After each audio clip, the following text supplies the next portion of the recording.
राधा राधा राधा राधा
श्री राधा वल्लभ लाल की, समस्त संत हरि भक्तन की, श्री वृंदावन धाम की, सद्गुरुदेव भगवान की। निधि जी, श्री हरिवंश महाराज जी। महाराज जी, मेरा प्रश्न है कि मेरे ऐसे क्या कर्म हो कि मेरे इष्ट देव, समस्त संतजन, सभी हरि भक्त, सभी देवता ये शरीर त्यागने के बाद मेरा इंतजार करें, मुझसे ज्यादा उन्हें मुझसे मिलने की इच्छा हो। चाहत तो बहुत जोर की है, खूब तपस्या और भजन, ब्रह्मचर्य रूपी तपस्या और नाम जप रूपी भजन, दो साधन पकड़ लो, सबसे ऊपर निकल जाओगे।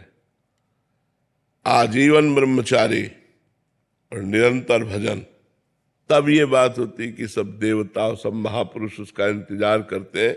कबीरदास जी कह रहे, चदरिया झीनी रे झीनी, जैसी की तैसी रख दीली, चदरिया झीली रे झीली। जैसी हमें दी थी वैसे ही वापस कर दिया, प्रयोग नहीं किया, गंदा नहीं किया, तब महापुरुष होता है, तब उसका सब देवता और अभिनंदन करते हैं। अब यहाँ को भोग विलास करें, दो चार माला घुमा लो, कह दे देवता हमें नमस्कार तो ऐसे खिलवाड़ थोड़ी, देवता तपस्या करके देवता बने, वैसे थोड़ी बने। वो नमस्कार, सब कोई देवताओं का पूजन करता है, देवता भक्त का पूजन करते हैं, उस भक्त का जो भगवान में तन्मय हो चुका है, जो समस्त भोग विलासों का त्याग कर चुका है, जो किसी भी इच्छा का अनुमोदन नहीं करता, भगवत इच्छा का अनुमोदन करता है, अपनी इच्छाओं का त्यागी, कामनाओं का त्यागी, भोगों का त्यागी, ममता केवल एकमात्र प्रभु में, समता सब संसार में, वो भगवान का प्रेमी महात्मा होता है। माधव शर्मा जी, वृंदावन। श्री हरिवंश गुरुदेव। श्री हरिवंश महाराज जी। गुरुदेव भगवान, शिष्य के द्वारा प्रमादवश या विवेक के अभाव के कारण जो त्रुटियां अथवा आज्ञा उल्लंघन होती हैं, क्या उससे गुरु और शिष्य का संबंध विच्छेद हो सकता है?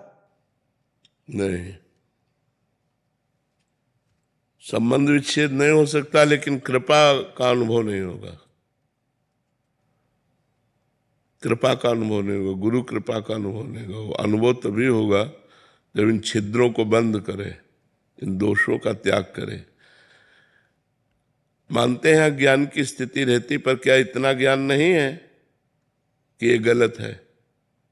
हम गलत को क्यों करें फिर?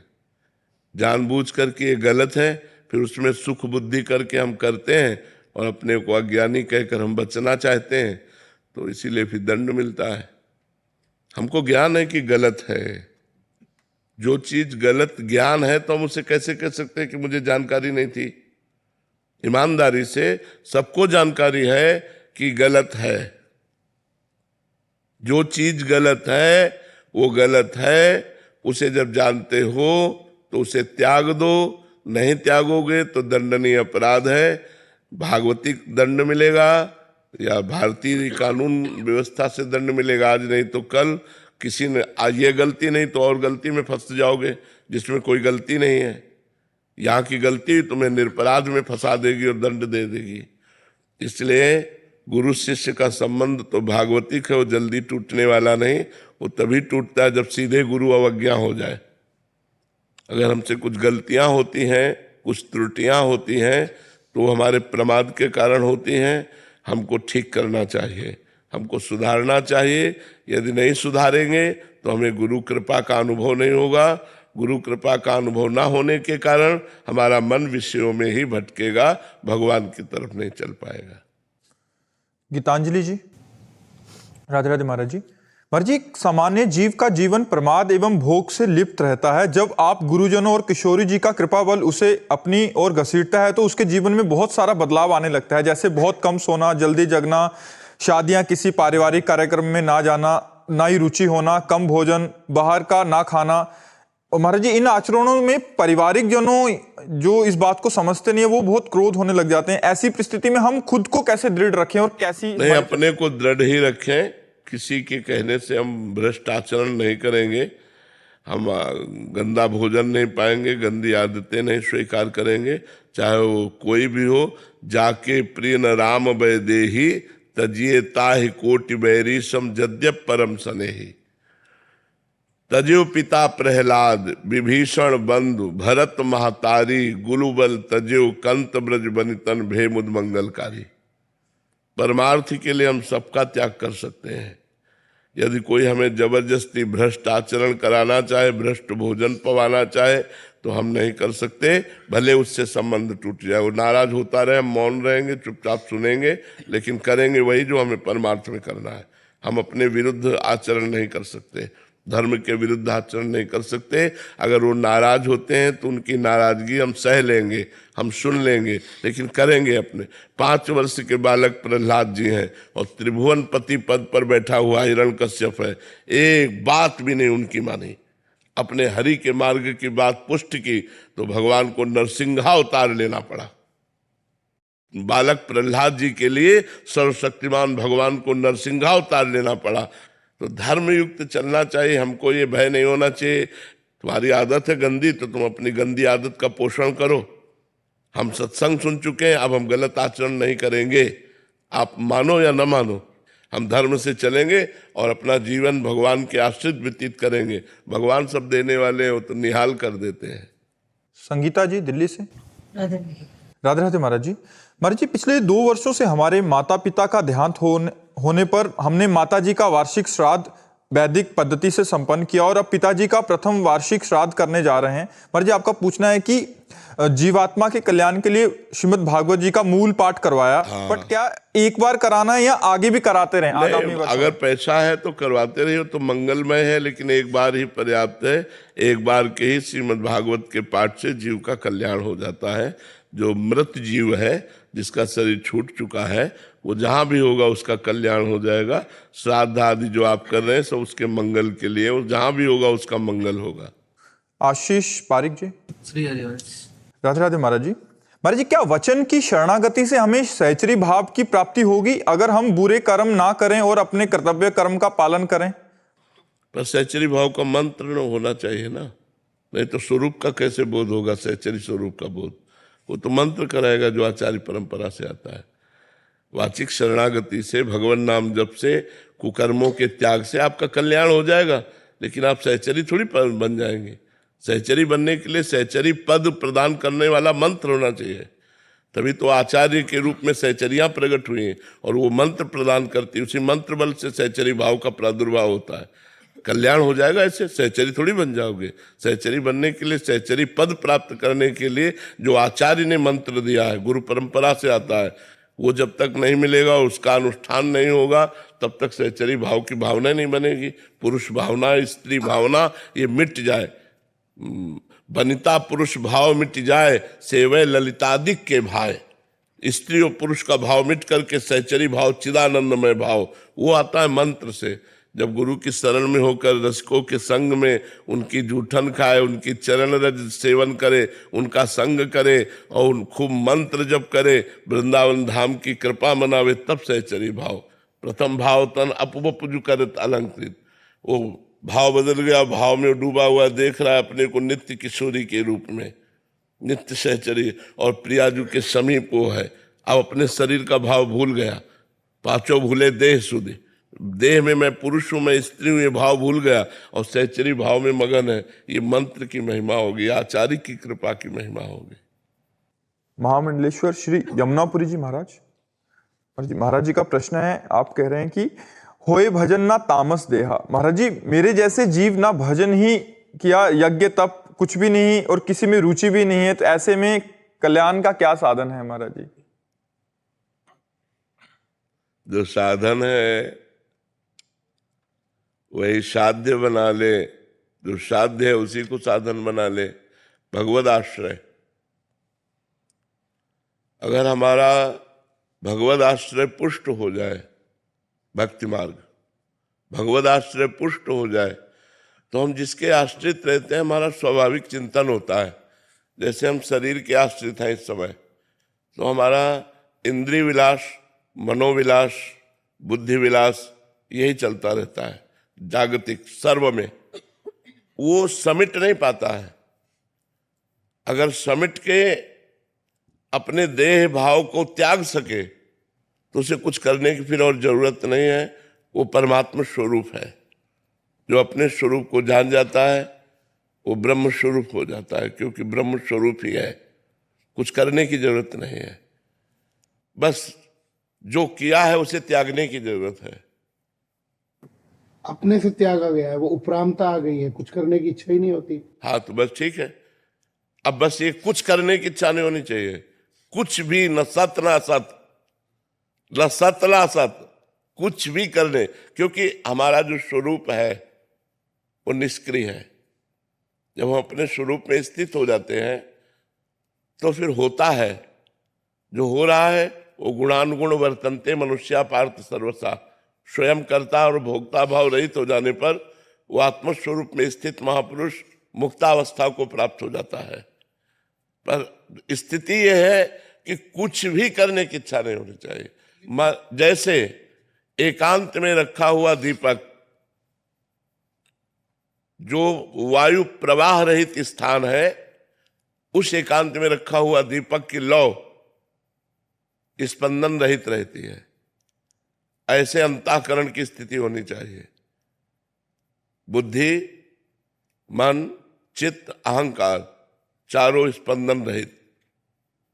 अहंकार में कोई कर्ता, सर्वारंभ परित्यागी, किसी भी कार्य का संकल्प नहीं मन में, अहंकार की कोई स्फुरणा नहीं, बुद्धि का एकमात्र आत्मनिश्चय, चित्त का चिंतन रहित हो जाना, चित्त का चिंतन रहित हो जाना, ये अपने स्वरूप में स्थित महापुरुष के लक्षण है। क्योंकि स्वरूप को कोई सुधारना नहीं, सुधारना अंतःकरण को है।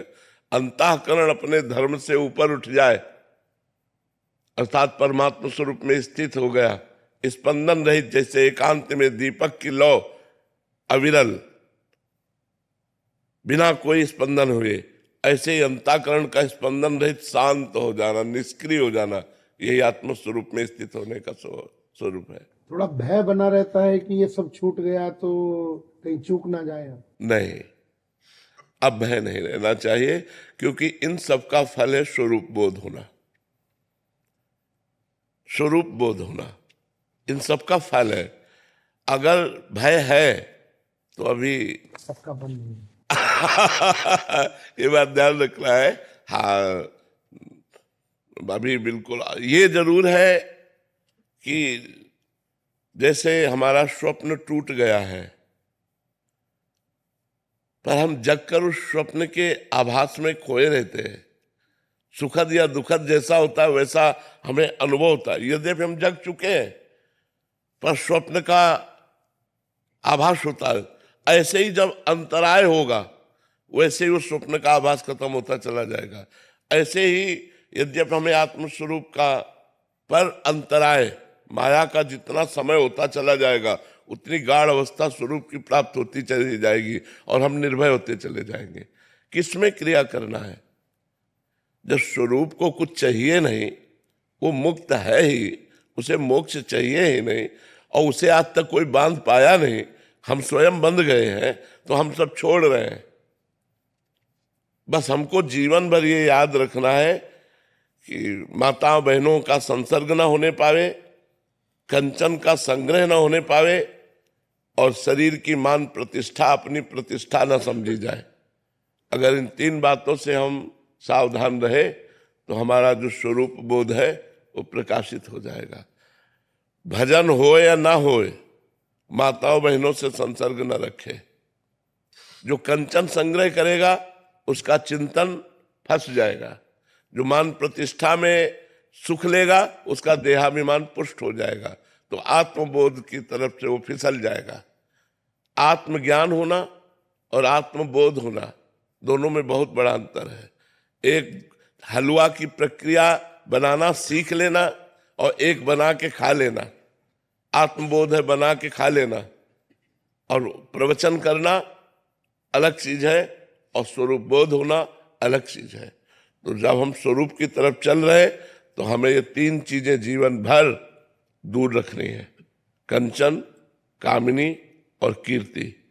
मान प्रतिष्ठा से शरीर को बचाना है कि कहीं पुनः देहाभिमान न जागृत हो जाए और शरीर का संयोग, किसी इंद्रियों का संयोग, चूंकि हम विरक्त मार्ग के प्रतीक हैं, भोगों से ना हो जाए, असत भोगों से ना हो जाए और कहीं हमारा चिंतन अर्थ न घसीटने लगे। अर्थ अनर्थ का कारण है। और जैसे सांप चूहे के बनाए हुए बिलों में घुसकर अपना समय व्यतीत किया फिर चल दिया, ऐसी स्थिति रहे। कहीं भी किसी मठ मंदिर में अपना गुजारा किया, रात्रि गुजारी, 2-4 दिन गुजारे, फिर चल दिया, फिर कहीं, ऐसा जीवन हो तो वो परमहंस स्थिति को प्राप्त हो जाएगा। जी। रविंद्र मणि त्रिपाठी जी। राधे राधे महाराज। राधे राधे महाराज जी। महाराज जी, अनुशासन में रहना, समय पर जप ध्यान करना, इस हेतु कुछ उपाय है क्या? गृहस्थी में तो बहुत कठिनता है। गृहस्थी में तो परिवार है। अब आप ध्यान में बैठे हो, बच्चा आपकी गोद में आके बैठ गया। आप ध्यान में बैठे हो, आपको ऑफिस में जाना है तो पूरा मन ऑफिस की तैयारी करेगा, ध्यान थोड़ी करेगा, वो ऑफिस की तैयारी करेगा। अभी 30 मिनट है, 30 मिनट में तो फिर हमें मोटरसाइकिल से जाना है या स्कूटी से जाना है या बस से जाना, वो पूरी तैयारी करेगा। 30 मिनट ध्यान में जरूर बैठेंगे लेकिन वो पूरी ऑफिस की तैयारी करेगा, नहीं करेगा? आप देखो, ईमानदारी से बैठ के देखो, आप वो तैयारी करेगा। तो हमें क्या करना है? कलयुग में ध्यान के द्वारा भगवत प्राप्ति नहीं होती, क्योंकि उस कोटि का ध्यान लग ही नहीं सकता। कृतयुगे ध्यायते विष्णु, त्रेतायाम यजते मखई, द्वापरे परिचर्यायाम कलो तद्धर कीर्तनात्। ध्यान के द्वारा सतयुग में, यज्ञ के द्वारा त्रेता में, पूजा के द्वारा द्वापर में और नाम जप के द्वारा कलयुग में भगवत प्राप्ति होती। अब हमारा मन भी जा रहा है लेकिन राधा राधा राधा राधा, कृष्ण कृष्ण कृष्ण कृष्ण, शिव शिव शिव शिव, राम राम राम राम राम राम राम, ये भगवत प्राप्ति करा देगा। हमें लगता है इसमें लगो। युग धर्म के अनुसार जो हमें साधन बताया गया है, इसलिए हम सबको नाम जप की प्रेरणा करते हैं। महाराज जी, नाम जप में प्रीति कैसे बढ़े? नाम जप से ही प्रीति नाम जप में बढ़ेगी, दूसरा कोई उपाय नहीं है। नाम जप का ही हम अभ्यास बढ़ाते चले जाए। अब प्रीति, आप कितने मिनट नाम जप करते हैं? 2 माला कर लिया महाराज, 3 माला कर लिया। बहुत छोटी बात कर रहे हो, बहुत छोटी बात कर रहे हो। ऐसा नहीं यार, 24 घंटे में 24 मिनट तुम परमात्मा को नहीं दे सकते, 24 मिनट नहीं दे सकते। यही गुरु की जरूरत होती है कि अगर शिष्य, मान लो शिष्य भाव से हो तो फिर आवेश में डांटा जाता है। परमात्मा ने पूरा सब कुछ तुम्हें दिया, तुम 24 मिनट नहीं दे सकते कि एकांत में बैठ करके हम एक घड़ी शांति से भगवान का चिंतन कर रहे हैं। 24 मिनट एक घड़ी होती है, 24 दूनी 48। कम से कम कहा गया कि घड़ी 2 घड़ी बैठ कर तो भजन करो, तो 24 मिनट तो भजन करो। 24 मिनट भजन करो तो हमें लगता है लगभग 10-12 माला तो हो ही जाएगा। और पूजन करते हैं महाराज, पर जब जैसे आपने आज्ञा कर। देखो, ध्यान रखना, पूजन करते समय फूल भगवान को चढ़ा रहे, लेकिन मन कहाँ चढ़ रहा है। हमारी बात को पकड़ना, क्योंकि हम साधु आत्मा मन के पीछ नहीं होते, क्योंकि उसी पे चढ़े रहते हैं हर समय, तो देखते रहते हैं कि उसकी गति क्या है, वो किधर जाता है, क्या करता है। हम लोग काम क्रोध को ऐसे देखते हैं जैसे तुम्हें देख रहे हैं। ये आया काम, ये आया क्रोध, ये आया अहंकार, ये आया, एक एक पॉइंट पर पूरी नजर, क्योंकि अंतर्मुखता में एक एक पॉइंट देखा जाता है। तो आप आधा घंटे पूजन करेंगे, लेकिन 5 सेकंड भी पूजन नहीं होगा। अब आप हमारी बात को देखना, पूजन करते समय कि आप चंदन घिस रहे हो, मन कहाँ है? आप चंदन लगा रहे हो, मन कहाँ है? चंदन पे है, ठाकुर जी पे है। बस ये बात ध्यान रखो, वो पूजा सफल है। और ये करने के लिए जप की बहुत जरूरी आवश्यकता है। बिना जप के हमारा अंतःकरण पवित्र नहीं होता, बिना पवित्र अंतःकरण के हमारा मन एकाग्र नहीं होता। इसीलिए नाम जप, यज्ञ नाम जप यज्ञोस। हाँ, यज्ञ नाम जप यज्ञोस में भगवान कहते हैं मैं स्वयं हूँ यज्ञ, जप यज्ञ हूँ। मुझे एक छोटी सी बात कहनी है आपको। आपसे करीब 25-26 वर्ष पहले मैं गुजरात कथा करने गया, तो स्वामी जी ने पूछा कि आप दक्षिणा क्या लेंगे। मैंने कहा कथा तो हो गई, अब जो देना है दे दो। बोले नहीं, जो आप देंगे वही, जो आप कहेंगे वही दे देंगे। मैं कहा मैं पहली बार आया हूँ, मुझे द्वारिका जी भेज दो, मेरे साथ 5 महात्मा है। तो उनके आश्रम में एक लड़का था, उसका नाम था राम जी लाल। कुछ पैसे दे के उन्होंने कहा जा महात्माओं को द्वारिका ले गए। हम बस में गए तो बस में भीड़ बड़ी ज्यादा थी, हम तो चढ़ गए, वो लड़का जिसके पास पैसे थे वो नीचे रह गए। बस चल पड़ी तो हम घबराए, क्या होगा। बोले घबराओ नहीं, मैं ऊपर छत पे बैठ जाता हूँ, टिकट खुद ले लूंगा। बस चल पड़ी, कंडक्टर ने पूछा हमारा टिकट, हमने कहा टिकट तो राम जी लेंगे। बोले कौन राम जी? मैंने कहा ऊपर। तो उसने टिकट ही नहीं लिया। जब हम द्वारिका पहुंच गए, वो तो लड़का कहता बापू टिकट के पैसे ले लो। मगर टिकट तो हमने लिया ही नहीं। वो कहता गजब हो गया कि टिकट मैंने भी नहीं लिया। तुमने क्यों नहीं लिया? वो कहता ऊपर आया ही नहीं कंडक्टर। उसने पूछा आप तो अंदर बैठे थे, आप कैसे पहुंच गए? आपसे तो टिकट पूछा होगा। मगर पूछा था, मैंने बोल दिया टिकट राम जी लेंगे। कौन? बोले ऊपर। वो तो जो साधु आत्मा है भगवान, वो तो असली भगवान राम समझ गया। मैं अपनी गद्दी से उठा और उस लड़के के पाँव छू ली। उसने कहा महाराज मैं तो नौकर हूँ, मेरे पाँव क्यों छू रहे हो? मैं कहा तुमने ज्ञान करा दिया कि जब नकली राम का नाम द्वारिका पहुंचा सकता है, असली का नाम तो पहुंचा ही देगा। बिल्कुल बिल्कुल बिल्कुल, बहुत सुंदर, बहुत सुंदर घटित घटना है, इसलिए यज्ञ नाम जप यज्ञ। हम हजारों महात्मा अखाड़े से मिलकर के जो नहीं कर पाए पिछले 10 साल में, आपने वो पूरे भारत में करके दिखा दी। सब लोगों को आपने नाम में दिखा दिया। हम जो नहीं कर पाए वो आपने अकेले, हम तो हजारों के हिसाब से फिर भी नहीं कर पाए अखाड़े में, पर आपने अकेले इतनी बढ़िया लक जगा दी, उसके लिए आप धन्य है हमारा। पर आज अगर हमको विभूति योग लिखना पड़े दोबारा से गीता में, तो हम उसमें लिखेंगे साधु नाम प्रेमानंद साधु। ये आप संतों की चरण रज का प्रताप है महाराज। आपने कमाल करके दिखा दिया, जो हम में से कोई नहीं कर पाया वो आपने अकेले। नहीं नहीं महाराज जी, आप सब संतों का आशीर्वाद, आप संतों का दुलार ही, आप संतों की चरण रज ही वो काम कर रहे, अपने तो किसी योग्य नहीं है। वर्षों के बाद हमने जन जन में ये भावना देखी, बहुत वर्षों के बाद। कमाल कर दिया महाराज, आप धन्य। दीपिका जी, राधे राधे महाराज जी। महाराज जी आप कह रहे हैं कि भोरी सखी जैसी अंदर व्याकुलता। अरे नाम जप करो, भोरी सखी मीरा जी, और मीरा जी की चरण धूलि, भोरी सखी की चरण धूलि मिल जाए, उनकी हमें एक कण बन जाए। नाम जप करो, पहले नाम जप करो। ऐसा नहीं कि हम इन अवतारी महापुरुषों के समान थोड़ी हो सकते। सब कोई मीरा जी हो जाएगा क्या? सब कोई भोरी सखी बन जाएगा क्या? नाम जप करो, श्री जी के गुण गाओ, उनके चरित्रों को सुनो। किसका प्रश्न है? उनके चरित्रों को सुनो, नाम जप करो, श्री जी के आश्रित रहो और प्रार्थना करो कि मैं तृण से भी नीच भाव ले आऊं कि मैं किसी योग्य नहीं हूं, और निरंतर नाम जब चलता रहे। हे लाडली बिसरी हो ना बिसारी हो, यही दान मोहि देव, श्री हरिवंश के लाडले मोहि अपने कर लियो। हम भोरी सखी कैसे बन सकते हैं? एक मुट्ठी चना चबा करके, एक मुट्ठी चना, वो भी कहाँ से? सेवा कुंज में जो बंदरों को फेंक दिया जाता है, और बंदर जो नहीं खाते हैं उसे ठुड्डी कहते हैं, उस चने को बीन लेते हैं और एक मुट्ठी चना चबा करके यमुना जल पीकर रात दिन रोते रहते, हा लाडली, हा प्रियाजू, हा इतने प्रेम की ऊंची स्थिति कि राधा वल्लभ जी की होली में, जब राधा वल्लभ जी की होली होती तो बड़ी बड़ी पिचकारियां चलती, तो वो नजदीक खड़े थे, तो वही रफ्तार से मारी तो पूरी कान का पर्दा फट करके रंग पूरा अंदर चला गया। भोरी सखी के, भोरी सखी भोलानाथ जी नाम था, वो पुरुष शरीर में थे लेकिन भावदेह में प्रियाजू की सखी स्वरूप में रहते थे। अब उनको भजन के सिवा कि किसी से कहें कि हमारा कान का पर्दा फट गया, उसमें पानी चला गया, अब वो पानी रंग वाला, वो सड़ने लगा, उसमें कीड़े पड़ गए। जब कीड़े बाहर निकलने लगे तो लोगों ने देखा, और वो हर समय हा प्रियाजू, हा लाड।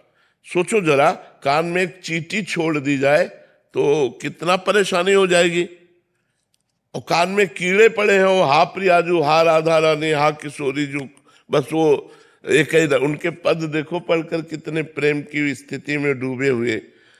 तो कुछ लोगों ने कहा, बाबा तुम्हारे कान में तो कीड़े पड़ गए हैं, इसकी दवाई करवानी पड़ेगी। अब वो चुप, बोले आपको मथुरा चलना पड़ेगा, यहाँ ऐसी व्यवस्था नहीं, उस समय वृंदावन में ऐसी व्यवस्था नहीं थी। वो बोले नहीं, उनको जबरदस्ती, नहीं बाबा आपको ले, क्योंकि सबको लगा सब सड़ रहा है, कीड़े पड़ रहे, मथुरा ले गए उनका तो ऑपरेशन होगा। तो उनका जो तुम्हें करना, जब श्री जी ले आए हैं तो जो तुम्हें करना है करो, पर ऑपरेशन करने के आधा घंटा पहले हमें बता देना, शून्य करने की जरूरत नहीं। तो उनका बिना शून्य के ऑपरेशन कैसे हो सकता है? बोले आप आधा घंटा पहले बता देना। आए और 30 मिनट पहले बताए, बाबा 30 मिनट बाद आपका ऑपरेशन होगा। शांत बैठ गए और श्री जी में तन्मय हो गए। डॉक्टर आए ऐसे, वो है ही नहीं, सीधा शरीर ऐसे बैठा हो, बैठे बैठे ऑपरेशन, पूरे कान का ऑपरेशन हो गया। कहीं आ नहीं, कोई पलक नहीं खुलना, कुछ नहीं, बिल्कुल मुर्दे के सरीखे एकदम। ऑपरेशन होने के आधा घंटे बाद श्री हरिवंश, श्री हरिवंश, श्री हरिवंश, आँख खोली और का ऑपरेशन हो गया। बोले हाँ, उठे और चल दिए। पूरा अस्पताल उनके चरणों की धूल माथे पे, कि ऐसा महापुरुष, तो भोरी सखी जैसा महापुरुष, तो हम तो यही चाहते हैं कि उनकी चरण रज का एक किनका मिल जाए, जिससे हमारे अंदर थोड़ा सा भी भाव प्रियाजू के लिए तो आ जाए, थोड़ा तो रोना आ जाए प्रियाजू के लिए। वो तो रात दिन ऐसे चीख चीख के रोते कि जो ब्रजवासी वहां से निकलता तो कहता, राधा रानी हमारे भी पुण्य लग जाए, बाबा को तुम दर्शन दे दो। नहीं सहा जाता इसका रोना देख करके, इतना वो विकल, वो हर समय श्री जी में ही रहते, श्री जी के दर्शन में रहते, श्री जी में। तो ऐसे महापुरुषों की चरण रज में प्रणाम है, उनकी कृपा को हो जाए, हमें राधा नाम रचने का स्वभाव बन जाए, हमारी प्रीति राधा नाम में हो जाए, ये जीवन का परम लाभ। गोविंद नारायण कुमावत, राधे राधे महाराज। राधे राधे महाराज जी। महाराज जी, आपने गीता जी का एक श्लोक लिखा है, उसमें कह रहे हैं कि मर्म को ना जानकर किए हुए अभ्यास से ज्ञान श्रेष्ठ है, ज्ञान से मुझ परमेश्वर के स्वरूप का ध्यान श्रेष्ठ है, और ध्यान से सब कर्मों के फल का त्याग, केवल भगवत कर्म करने वाले पुरुष का भगवान के प्रेम और श्रद्धा तथा भगवान का चिंतन भी बना रहता है, इसलिए ध्यान से कर्म फल का त्याग श्रेष्ठ है। श्रेष्ठ है क्योंकि त्याग से तत्काल ही परम शांति होती है। महाराज जी, आप कह रहे हैं कि इसमें कर्म फल का त्याग का क्या तात्पर्य है? देखो, सबसे पहली बात ये समझना है कि जैसे आप कर्म कर रहे हैं और आपको कुछ ज्ञान ही नहीं है कि क्या कर्म है, क्या कर्म है, क्या धर्म है, क्या अधर्म है, उससे ध्यान पूर्वक, ज्ञान पूर्वक हमें पता है कि कौन सा कर्म करना चाहिए, कौन सा नहीं करना, वो कर्म श्रेष्ठ है। उस कर्म को ध्यान पूर्वक करना, ये भगवान के ध्यान की बात नहीं कर रहे, कर्म विषयक प्रसंग चल रहा है। उस कर्म को ध्यान पूर्वक करना, उसका ज्ञान रखना, तो ज्ञान रखने से ध्यान पूर्वक करना श्रेष्ठ है, और ध्यान पूर्वक करने से श्रेष्ठ है क्योंकि कर्म तो कर रहे हैं और फल की प्रबल आकांक्षा है, और ध्यान पूर्वक कर्म कर रहे हैं, एकाग्रता पूर्वक कर्म कर रहे हैं और फल की प्रबल आकांक्षा है और फल ना मिला तो आप अशांत हो जाएंगे, आप निराश हो जाएंगे। और सच्चा कर्म का फल है सुख दुखे समय कृत्वा लाभा लाभो जया जयो, सुख दुख में, लाभ हानि में, जय पराजय में समान भाव रहना। इसलिए भगवान कह रहे हैं कर्म फल का त्यागी सर्वश्रेष्ठ है, क्योंकि वो भगवान के भरोसे हो जाता है। कर्म तो मैं कर रहा हूं लेकिन फल भगवान के हाथ में है, और जैसा भगवान करेंगे वैसा मंगल भवन है, हमारा मंगल ही होगा। वो फल पर आसक्त ना होकर भगवान के विधान पर आसक्त होता है, भगवान की कृपा पर आसक्त होता है। इसलिए अनजाने में बिना किसी ज्ञान के किए हुए कर्म से ज्ञान पूर्वक किया हुआ कर्म श्रेष्ठ है, ज्ञान पूर्वक कर्म करने से ध्यान पूर्वक कर्म श्रेष्ठ है, ध्यान पूर्वक कर्म से भी सर्व कर्म फल त्यागी श्रेष्ठ है, क्योंकि उसकी भगवान में स्थिति रहती है कि जैसा भगवान चाहे। किसका प्रश्न था? जैसा भगवान चाहे वैसा। समझ में आपको आ रहा है जी? सुधांशु शुक्ला जी, मध्य प्रदेश। राधे महाराज जी। राधे राधे महाराज जी। महाराज जी, क्या प्रतिभा जन्म से ही ईश्वर का दिया वरदान होता है या ये जीवन की आध्यात्मिक यात्रा के क्रम में पूर्व जन्म का भजन, पूर्व जन्म का भजन काम करता है। जैसे पूर्व जन्म का भजन, हम जब 13 वर्ष 14 वर्ष के थे ना, तो जिस गांव में रुके हुए, गांव के बाहर 2 किलोमीटर दूर मंदिर था, तो 90 वर्ष के बूढ़े ब्राह्मण साष्टांग दंडवत करते थे। जब लंगोटी लगाए और ब्रह्मचारी ऐसे बने और गायत्री अनुष्ठान शुरू था, तो 90 वर्ष के बूढ़े बूढ़े ब्राह्मण साष्टांग दंडवत करते थे। तो हम कहे, अरे बाबा आप क्यों दंडवत करते हो? तो ये इस जन्म का नहीं था, ये पूर्व जन्म का था। पूर्व जन्म में कुछ भजन बाकी रह गया था, तो जन्म हुआ और जहाँ 13 वर्ष की अवस्था हुई तो परमार्थ में लगा दिए गए। ये पूर्व का है। तो जो एक प्रतिभाशाली कोई व्यक्ति संसार में भी दिखाई देता है, अब इसी का आचरण बिगाड़ लेना या बना लेना। अब जैसे पद का सदुपयोग न करते हुए दुरुपयोग कर देना, अब बिगाड़ लिया, अब बुरी गति को प्राप्त होंगे, और संभाल लिया तो और उत्तम गति को प्राप्त होंगे। यही लोग थोड़ी है, ऊपर के भी लोग हैं, स्वर्गलोक, महारलोक, जनलोक, तपलोक, सत्यलोक, नीचे पाताल, रसातल, तलातल, वितल, सुतल, महातल, ये सब नीचे, तो और भी तो लोक, लोकांतर, ब्रह्म ब्रह्मांड है भगवान के। तो अगर हमारी उन्नति होती चली गई तो और ऊपर के लोकों में चले जाएंगे। तो ये तप काम करता है, इसमें भजन काम करता है, इसमें पुण्य काम करता है। इसमें अगर तपस्या नहीं है तो नहीं, प्रतिभा इसी जन्म में थोड़ी हो जाती है। पूर्व जन्म का तप हुआ, कोई पुण्य बना, इस जन्म में आकर ऐसे हुए कि भारत प्रिय बन गए, लोकप्रिय बन गए। तो वो पूर्व जन्म का तप, इस जन्म का तप तो अभी काम नहीं करेगा, वो आगे काम। महाराज जी, इस जन्म के तप अगर किया है आगे महाराज जी, फिर इसी जन्म में अगर पाप पुण्य किया हमने, तो इसी जन्म में उसका जो रिजल्ट क्यों नहीं मिलता? आज कत्ल किए तो आज फांसी में क्यों नहीं चढ़ा देते? कानून है ना, न्यायालय में चलेगा। कहो 10 साल मुकदमा चलता है कि नहीं चलता? कहो 20 साल मुकदमा चलता रहे, फिर बाद में न्याय हुआ कि इसे फांसी में चढ़ा दो, या 20 साल बाद है? इसी जन्म में तो हम आपको बता रहे, छोटी सरकार है ये छोटी सरकार है, तो न्याय देने में 10-10, 20-20 साल लगा देती है। तो बड़ी सरकार में अनंत ब्रह्मांडों का हिसाब किताब है, तो उसमें जन्म का हिसाब होता है पूरा। उसमें एक कर्म का नहीं होता, ये एक कर्म का हिसाब करते हैं। हमारे हजारों कर्म ऐसे हैं जिनमें दंड मिलना चाहिए नहीं मिला, गुप्त है। हजारों कर्म ऐसे हैं, ये एक कर्म का खुलासा हो गया तो उसका दंड मिला। लेकिन हमारी सरकार में, जो बड़ी सरकार है ना, उसमें छींकने तक का हिसाब है। आपने कहाँ छींका, आपने अंगुली उठाई तो क्यों उठाई, इस तक का हिसाब है। एक एक सेकेंड का हिसाब होगा। तो थोड़ा बड़ा न्यायाधीश है, बड़ी अदालत है, पर उसमें जब न्याय होता है तो बिल्कुल 2 टूक का न्याय होता है। उसमें न वकालत की जरूरत है और न किसी घूस की जरूरत है। वो न्याय ऐसा होता है कि अब जैसे बचपन से हम बाबा जी हैं, किसी को दुख पहुंचाया हो मन वचन कर्म से, हमारी चेष्टा नहीं रही, पहुंच गया हो तो भगवान जाने। किडनी फेल है दोनों। अब ये क्या है? क्यों? क्योंकि अब हमारा अंतिम निर्णय है, फाइनल। तो फाइनल में जितना भी हमारा पाप का हिसाब है वो हमें भुगवाया जाएगा थोड़ा थोड़ा करके, और बस अंत, अब फाइनल में जय, भगवान के पास पहुंच गए, काम खत्म। तो वो भुगवाया। रामकृष्ण परमहंस जी साक्षात काली से बात करते थे जैसे हम आपसे बात करते हैं, लेकिन उनके गले में कैंसर। क्यों? क्योंकि प्रारब्ध भोग, पूर्व का पाप कर्म ऐसा। तो बख्शता किसी को नहीं है, प्रारब्ध भोग भोगना पड़ता है।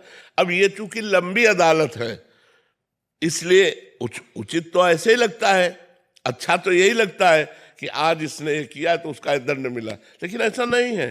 यहां भी नहीं है कि आज का अपराध आज तुरंत आपको दंड दिया जाए, उसके लिए प्रोसेस है। तो ये छोटी अदालत एक मृत्यु लोक के भारत देश की अदालत है, पूरे मृत्यु लोक की अदालत नहीं है। ये एक लोक मृत्यु लोक है, उसकी भी अदालत नहीं है ये तो केवल भारत देश की अदालत हो। भारत देश में भी अलग अलग प्रांतों की अदालत है, अलग अलग प्रदेशों की अदालत है, और अनंत ब्रह्मांडों का स्वामी है वो, अनंत सृष्टि है, और सबका न्यायाधीश वही एक अकेला है। अब वो न्याय जब करता थोड़ा लेट होता है, थोड़ा लेट होता है। जैसे एक धर्मात्मा को एक दुष्ट आदमी सता रहा है तो तुरंत न्याय हो जाए ना, कि उस दुष्ट आदमी की मृत्यु हो जाए, हाथ पैर टूट जाए, एक्सीडेंट हो जाते हुए ये आई लाइन में। महात्मा को सता रहा था भोगने, लेकिन वो बढ़िया रहेगा, महात्मा दुखी रहेगा, पर जब फाइनल आएगा तब वो मिटिया मिट हो जाएगा।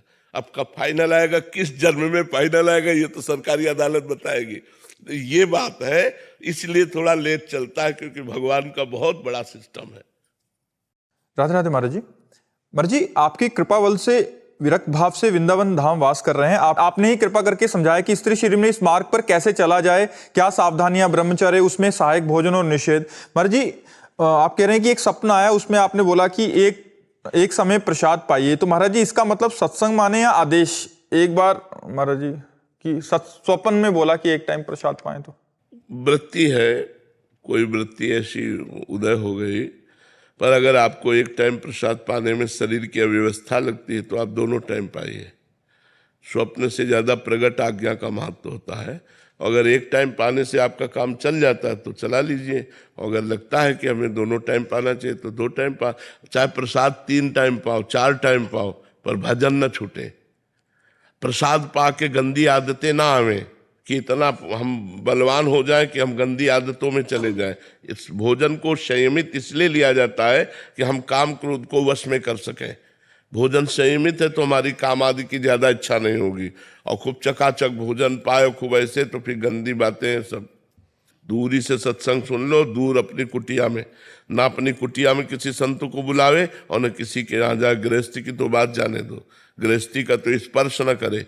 अगर आजीवन ब्रह्मचर्य रहना तो हमारी बात मान लो, दूरी से प्रवचन सुनो, अपना भजन करो। अगर ब्रह्मचर्य रहना है, सब दूसरों को भी बचाओ और खुद बचो, अपने संयम से रहो, एकांतवास करो, किसी को अवसर मत दो, और ना किसी को भ्रष्ट करने वाली कोई बात आनी चाहिए जीवन में। अगर नजदीक रहेगा तो भ्रष्ट हो जाएगा, वो कोई भी हो। बलवान इंद्रिय ग्रामो विद्वानमपि करसति, कितना भी बड़ा विद्वान हो, मन फिसलने में देर नहीं लगेगी। एक बार मन फिसला तो दलदल है, वो उसी में घुसता चला जाता, निकलने की कोशिश करने पर भी वो नहीं निकल पाता है। समर्थ भगवान जब निकाले तब निकल पाता नहीं, बहुत बड़ा दलदल है। इसलिए मन कहता है कि कोई तो होना चाहिए मेरा, नहीं, हम लोगों का नहीं कोई है, हम लोगों का सिर्फ भगवान है, उसी से बातचीत करो।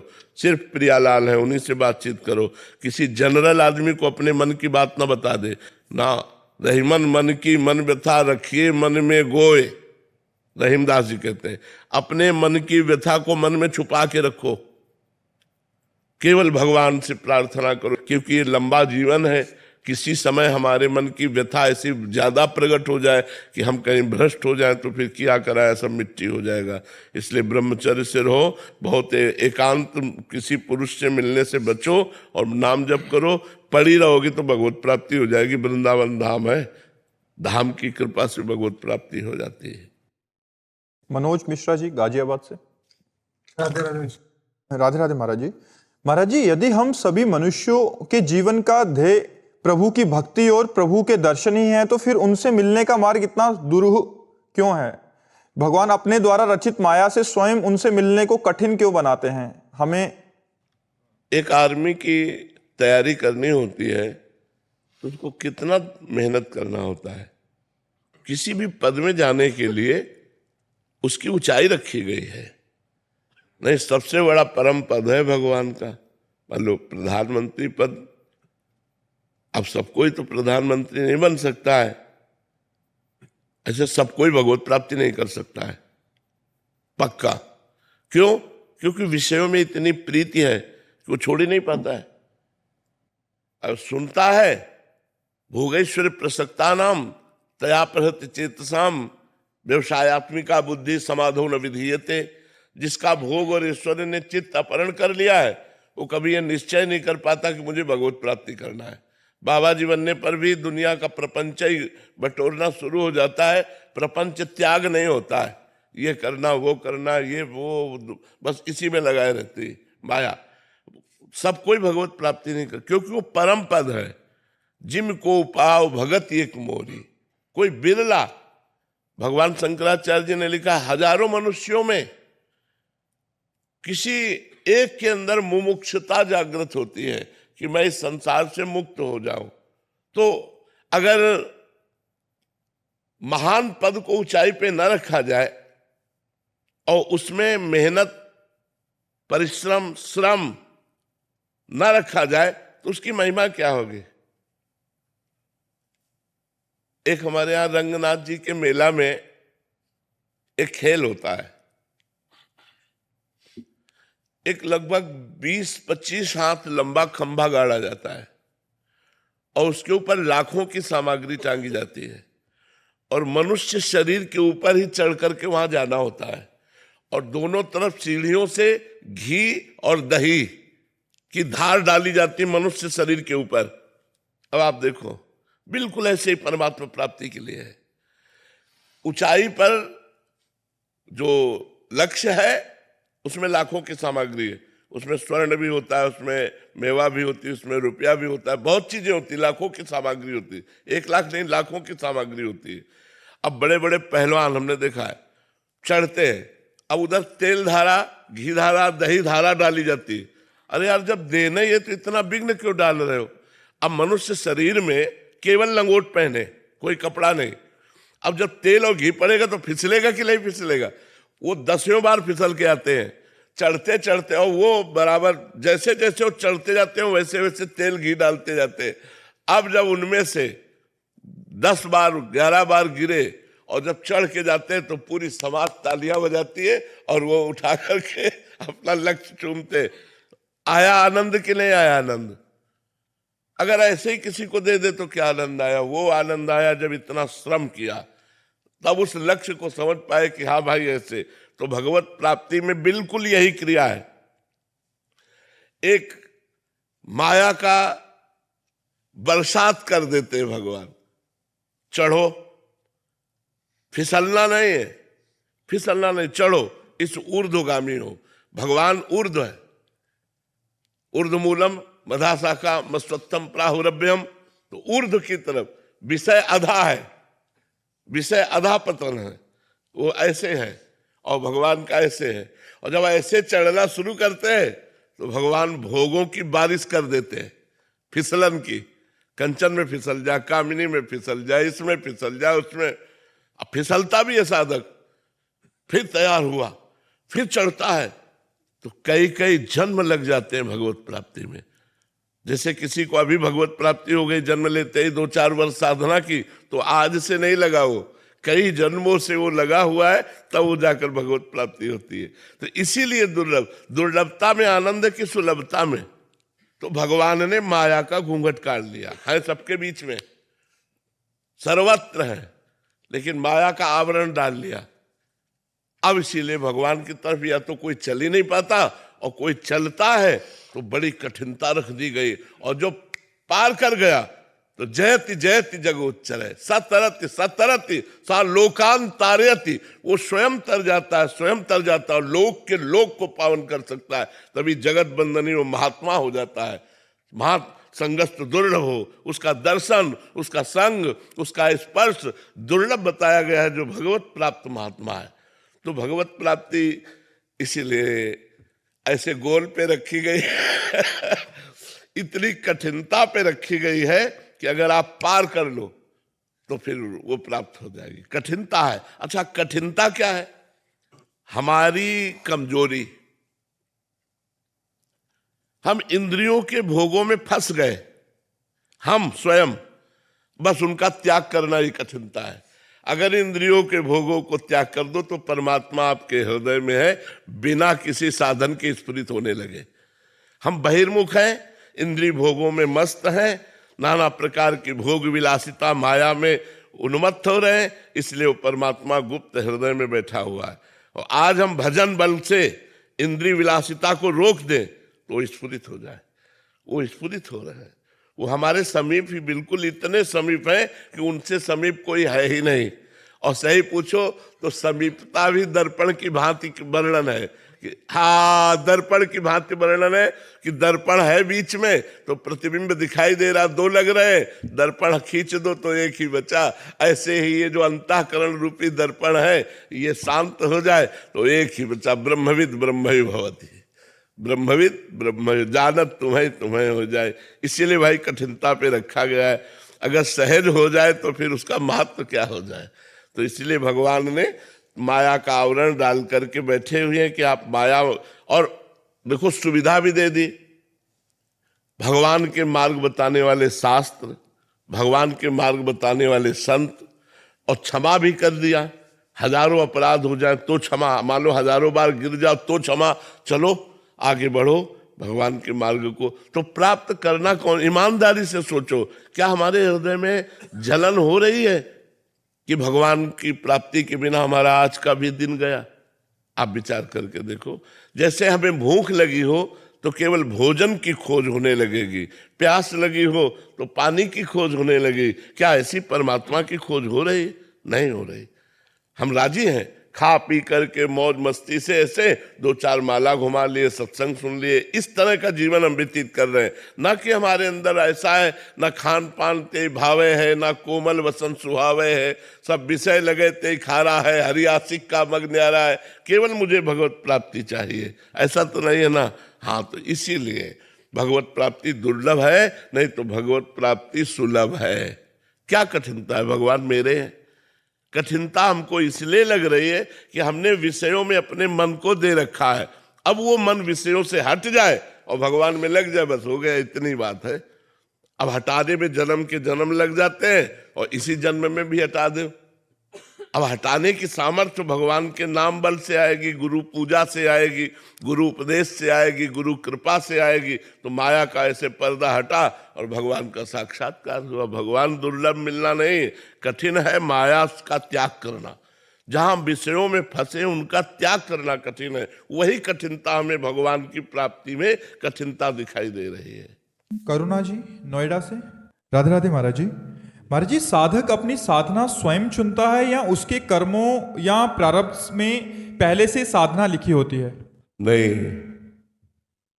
भगवान की कृपा से मनुष्य शरीर मिलता है और मनुष्य शरीर में भगवान की कृपा से संत समागम मिलता है और संत संग की कृपा से साधना में प्रवेश होता है। और साधना सम्यक रूप से बन जाए तो भगवत प्राप्ति हो जाती है। ये सब कृपा से होता है, ये हमारे पूर्व कर्मों से नहीं। जब विभीषण जी को श्री हनुमान जी महाराज मिलते हैं तो विभीषण जी कहते हैं कि आज मुझे भरोसा हो गया कि भगवान की हम पर कृपा है, क्योंकि बिना भगवान की कृपा के संत नहीं मिलते। अब मोहि भा भरोस हनुमंता, बिनु हरि कृपा मिले नहीं संता। बिना भगवान की कृपा के संत नहीं मिलते। जब द्रवहि दीन दयालु राघो तो साधु संगति पाइए। जब साधु संगति मिलती है तब हमारी साधना बढ़ती है। तो हमारी साधना, हमारा लक्ष्य, हमारा पूरा जीवन ये भगवान की कृपा के आश्रित है, तभी अहंकार नहीं आएगा। अगर भगवान की कृपा का आश्रय न लिया तो थोड़ी सी भी साधना अहंकार युक्त हो जाएगी, और अहंकार युक्त साधना पतित हो जाती है, वो भगवान को प्राप्ति कराने में समर्थ नहीं है। सौरभ गुप्ता जी, राधे राधे महाराज जी। महाराज जी, बचपन से ही ब्रज का वास रहा, पर मन राम जी की तरफ लगा, लेकिन जब पता लगा कि राम जी और कृष्ण जी एक ही हैं तो प्रियता कृष्ण जी की ओर बढ़ने लगी। तो महाराज जी, अब मन ऐसा है कि राम जी को भी नहीं छोड़ सकता और कृष्ण जी को भी नहीं छोड़ सकता।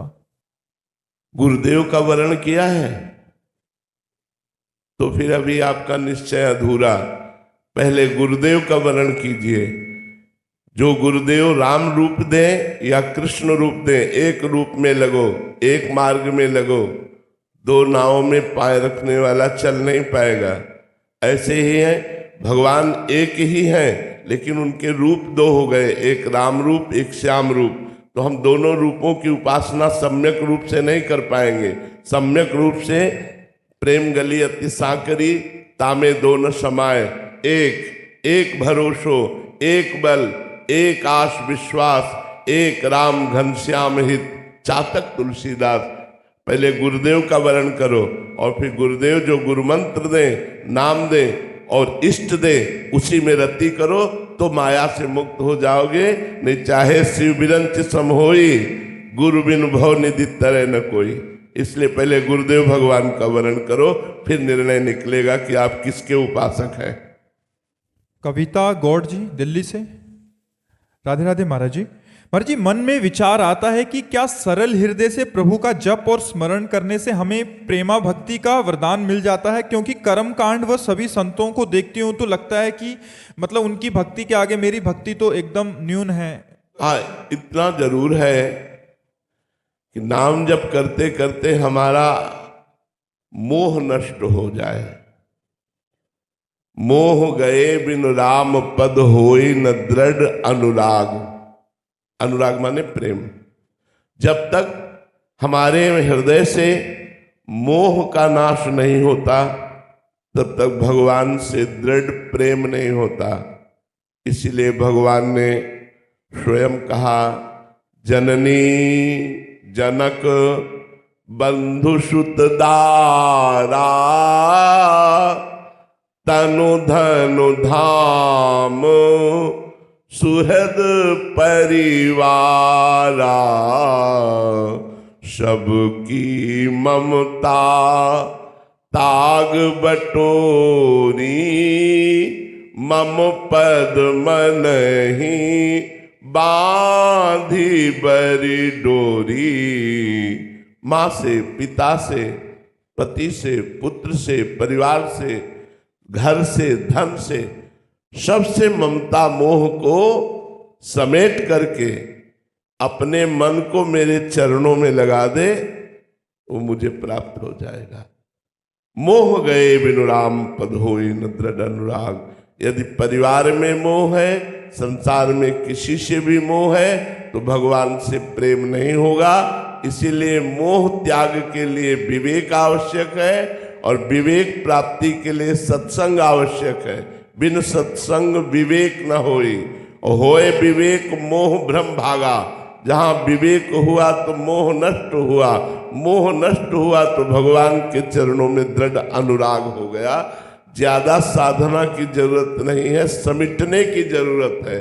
अपने मन को समेट कर भगवान में यदि हम लगा पावे तो इसी जन्म में भगवत प्रेम प्राप्त हो जाए।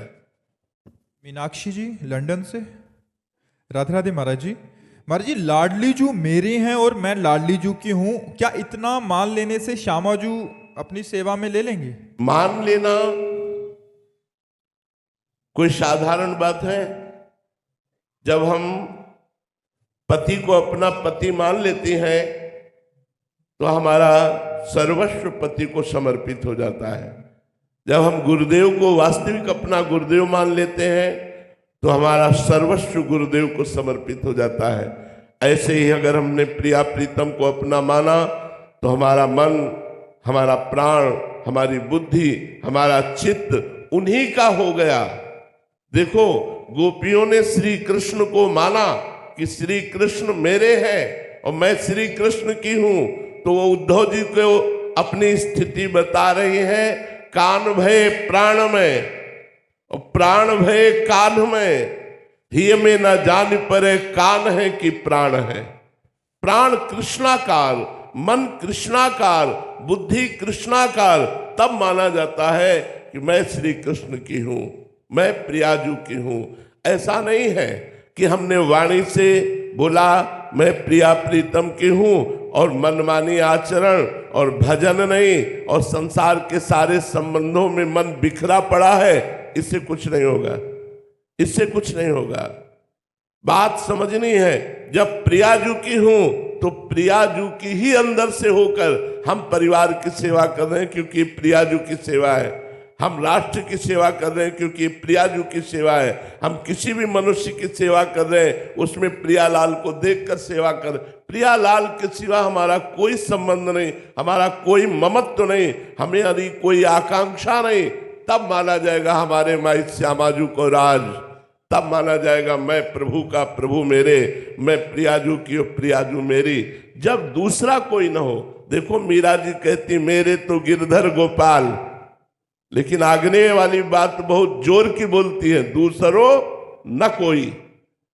जब तक दूसरा कोई अपने जीवन में है तब तक हम प्रियालाल के वास्तविक नहीं हुए, और जब दूसरो न कोई तो हम बोले या न बोले हम प्रियालाल के ही हैं। हाँ, हम प्रियालाल की शरण में हो, उनसे प्रार्थना करें, वो हमारी कमजोरियों को, हमारी गलतियों को मिटाएंगे, हमें आगे बढ़ाएंगे, और जब उनकी कृपा हम पर है तो हम इसी जन्म में निश्चित प्रियालाल को प्राप्त करेंगे, ये दृढ़ विश्वास रखिए। आकाश जी सोनीपत से। राधे राधे महाराज जी। महाराज जी, बुद्धिमान और विवेकी में क्या अंतर है? बुद्धिमान तो सब कोई है, सबके बुद्धि है, लेकिन विवेकी सत्संगी को कहते हैं। विवेक जो होता है वो सत असत का निर्णय करने वाला होता है। बुद्धि तो बहुत है सबके, बहुत बुद्धिमान है, लेकिन अपने को गंदे आचरणों से रोक पाना, अपने को गंदी बातों से बचाकर भगवान के मार्ग में चलना, सत्य के मार्ग में चलना, धर्म के मार्ग में चलना, ये बहुत कठिन बात है। धर्म के मार्ग में कोई विवेकवान चल पाता है, बुद्धिमान नहीं। बुद्धि प्रकृतिजन्य है, विवेक सत्संग से प्रकट होता है। विवेकवान भगवान को प्राप्त होता है, बुद्धिमान माया को प्राप्त होता है। बुद्धि तो बहुत है, लेकिन विवेक न होने के कारण वो भोगों में फंसा हुआ है, वो असत कार्यों में फंसा हुआ है, असत चिंतन में फंसा हुआ है। इसलिए हमें चाहिए विवेक, और विवेक मिलता है शास्त्र स्वाध्याय करने से और सत्संग करने से। तो विवेकवान महान सत्य मार्ग का पथिक होता है, और बुद्धिमान माया के गुणों में आकर्षित होकर भोगों में फंस जाता है। गिरजा शर्मा जी जयपुर से। राधे राधे महाराज जी। महाराज जी, आप कह रहे हैं कि जब भजन में हम लगते हैं तो मन में आता है कि मेरे घर की, इस बंदे की बीमारी ठीक हो जाए, मेरे बिजनेस नुकसान कम हो जाए, बच्चों का एग्जाम ठीक से हो जाए, तो ऐसी भावनाएं आती हैं। तो ये कामना, कोई बात नहीं, कोई बात नहीं, आने दीजिए। हम किससे कहेंगे? जब हम भगवान के हैं और हमारे को भगवान ने पुत्र दिया, पति दिया, परिवार दिया, तो हम किससे कहेंगे कि हमें धन चाहिए? हम किससे कहेंगे कि हमारी समस्याओं का समाधान चाहिए? भगवान सर्वशक्तिमान, सर्व ऐश्वर्यवान, सर्व ज्ञान में, सर्व वैराग्य में, सर्व प्रेम में है, तो हम अपने भगवान से ही मांगे। 4 प्रकार के भक्तों का गीता जी में वर्णन है। अर्थार्थी अर्थात भगवान से धन चाहने वाला, आर्त अर्थात भगवान से संकट निवृत्ति चाहने वाला, जिज्ञासु अर्थात भगवान को जानने वाला, और ज्ञानी अर्थात भगवान को जान गया है, जो भगवान को प्राप्त हो गया है। तो यदि आप अपनी संकट के समय संकट निवृत्ति के लिए भगवान से प्रार्थना करते हैं या धन प्राप्ति के लिए भगवान से प्रार्थना करते हैं, कोई गलत नहीं है। भगवान ने कहा है वो मेरा भक्त है, अर्थार्थी, मेरे से अर्थ चाहता है, लेकिन वो सिर्फ मेरे से चाहता है और से नहीं। जैसे हमारे हृदय में ये रहे कि भगवान ही मुझे अर्थ देंगे, तो किसी न किसी विधान से आप देखिएगा अर्थ की व्यवस्था हो जाएगी, भगवान व्यवस्था कर देंगे। बने तो रघुवर ते बने और बिगड़े तो भरपूर, तुलसी औरन ते बने ता बनिबे पे धूर। ये निष्ठा होनी चाहिए कि अगर भगवान बनाएंगे तो बनेगा, और भगवान न बनाए तो मुझे किसी दूसरे की आवश्यकता नहीं है। एक गुरुदेव भगवान ने उदाहरण में सुनाया, एक वृद्धा माँ वृंदावन में रहती थी, वो गोपाल जी को बेटा मानती थी। तो पानी घाट की तरफ उन्होंने कुटिया बनाई और वहां रुकी। वृंदावन में कई वर्ष वहां कुटिया में रुकी। गुरुदेव भगवान सुना रहे थे, उनके सामने की घटना है। उन माता जी ने फिर बताया होगा महाराज जी को। माता जी के एक दो बार हमने भी दर्शन किए, बिल्कुल अंतिम अवस्था के। ये 25-27 वर्ष पहले की बात है। वो जब चलती थी तो टॉफी, दूध, मीठा ऐसे सब पास रखती थी। गोपाल जी ऐसे एक पात्र था जिसमें गोपाल जी को विराजमान रखती थी, थोड़ी थोड़ी देर में बात करती थी, उनको दुलार करती थी। उन्हें कहते ही थे गोपाल जी की माता। तो वहां जो कुटिया बनाई हुई थी, हम आपको बड़ी सूक्ष्म बात बता रहे हैं। तो एक जो अराजक तत्व है, उन्होंने उनको धमकी दी जाके कि कल कुटिया हम खाली कर देना, ये जगह हमने खरीद ली है ऐसा। अब वो बड़ी चिंता में पड़ गई कि गोपाल जी को पूरी ठाकुर सेवा लेकर हम कहाँ जाएंगी, क्योंकि वो विरक्त भाव से रह रही थी। तो कुछ लोग शाम के दर्शन करने गए, तो उनमें से उन्होंने किसी से कह दिया कि बेटा हमारी कुटिया जो है वो बोल गए हैं कि कल तक हटा दो, नहीं तो शायद वो लोग कल आके कुटिया तोड़े, ऐसा करें। तो उनका माता जी जब तक हम हैं तब तक किसी की ताकत नहीं कि तुम्हें कोई कुछ कह सके या तुम्हारी कुटिया हटा दे। तो उन्होंने कहा बेटा तुम्हारा ही भरोसा है बस। गोपाल जी रोज उनके हाथ से भोजन पाते थे, बात करते थे। आज जब पवाने बैठी तो ऐसे मुंह कर लिया, बात नहीं की। तो रोने लगी कि प्रभु गलती क्या हो गई। तो उन्होंने कहा आप तो भरोसा किसी और का कर लिया ना, आपने उससे कहा नहीं कि बेटा अब तेरा भरोसा हो रहे, तो मैं अब आपसे बात नहीं करता, मैं अब आपके हाथ से भोजन नहीं पाता।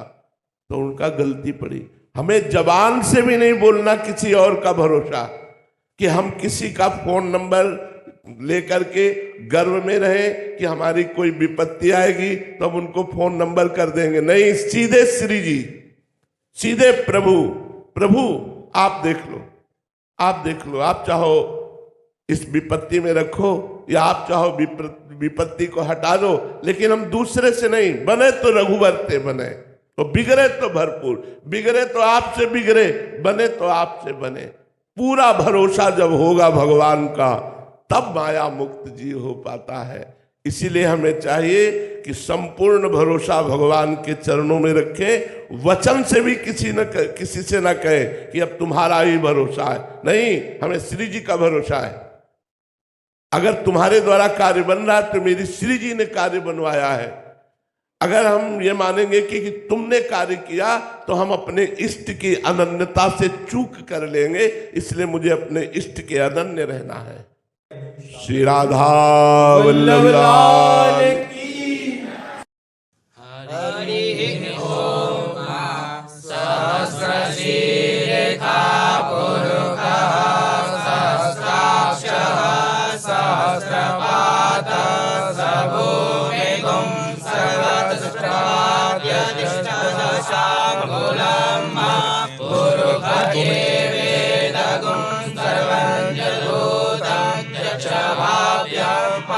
उदा मृग शेषानो जगन्नेरा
बहुत सुंदर श्यामल, बहुत सुंदर।